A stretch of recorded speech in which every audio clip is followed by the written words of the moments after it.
Manood, makinig, matuto. Manood, makinig at matuto. May aral natin ang kwento ng bayan ko. Magandang araw! Isang bagong paglalakbay na naman mula sa kaba ng kwento ng bayan ko ang ating pagsasaluhan ngayon. Ako nga pala si Teacher Jenaline T. Ibay na maghahatid sa inyo ng mga kwentong kapupulutan ng aral. Ang babasahin ko ngayon ay tungkol sa isang taong napakagaling mag-magic na pinamagatang may magic ang kamay ni Mama. Isinulat ito ni Arwin Oxenada Mira ng Division of Bataan at iginuhit naman ni Gamaliel R. Paz Jr. Binigyang buhay naman ito sa anyong storytelling ng inyong lingkod mula sa Division of Nueva Ecija. Handa na ba kayong maglakbay sa kaba ng mga kwento ng bayan ko? Halina't makinig! Nakakita ka na ba ng magic? May ipapakilala ako sa'yo. Isang tao na napakagaling mag-magic. Hep hep, basta, huwag kang kukurap dahil kakaiba ang iyong mababasa. Tara, buksan mo ang aklat para makipakilala ko siya sa iyo. Sa bawat araw, may hiwagang bumabalot sa aming tahanan. Makikita ito sa bawat kumpas ng kamay ni Mama. Mahirap ipaliwanag, pero parang may magic. Sa pagtilaok ng manok at sandaling pagbangon sa pagkakahiga, sa ilang wasiwas ng kamay niya, aba! Nakaayos agad ang kama.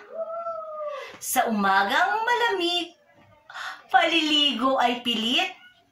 Sa pagtampisaw ng kamay ni Mama sa tubig, wow! Dama ang banayad na init. Ang buhok kong buhol-buhol, sa ilang saglit ng paghawi ng kanyang kamay sa aking anit, ang galing! Ito ay nagsisituwid. Sa kusina, akin siyang minamasdan.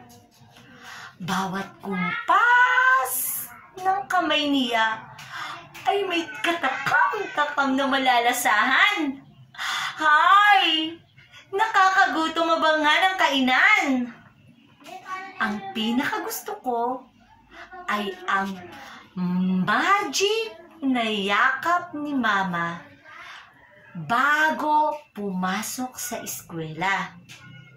Dahil pinapaginhawa nito ang aking nadarama.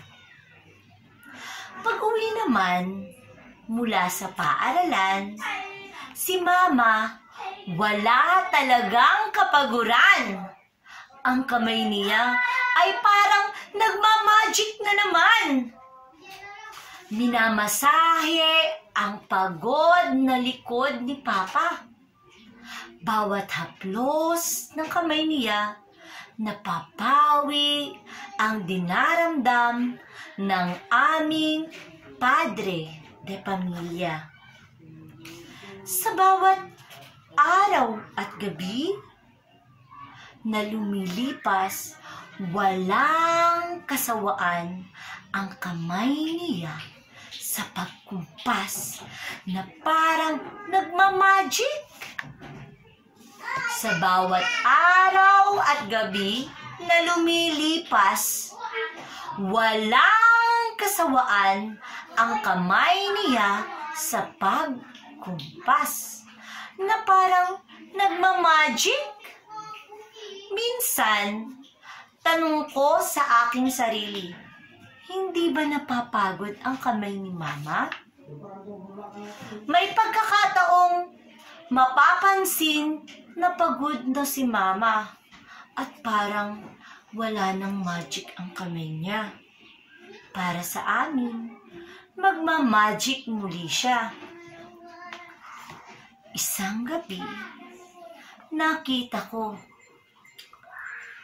hinihilot ni Mama ang sariling ulo.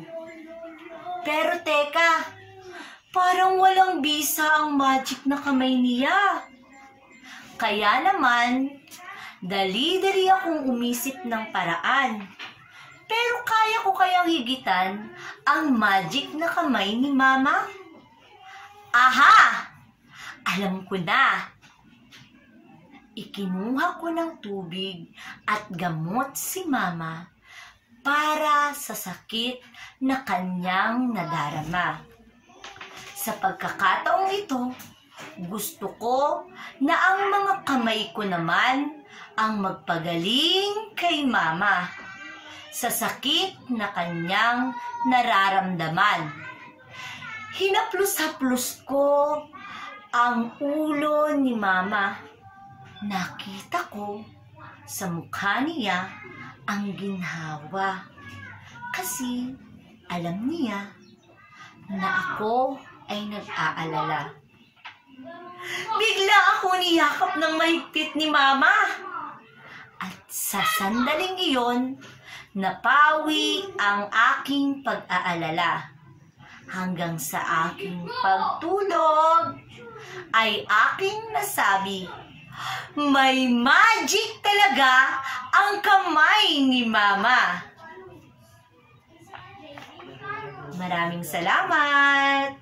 Ang kaban ng mga kwento ng bayan ko ay mula sa amin ng Bureau of Learning Resources at ng mga Learning Resources Management Section ng Kagawaran ng Edukasyon. Manood, makinig, at matuto.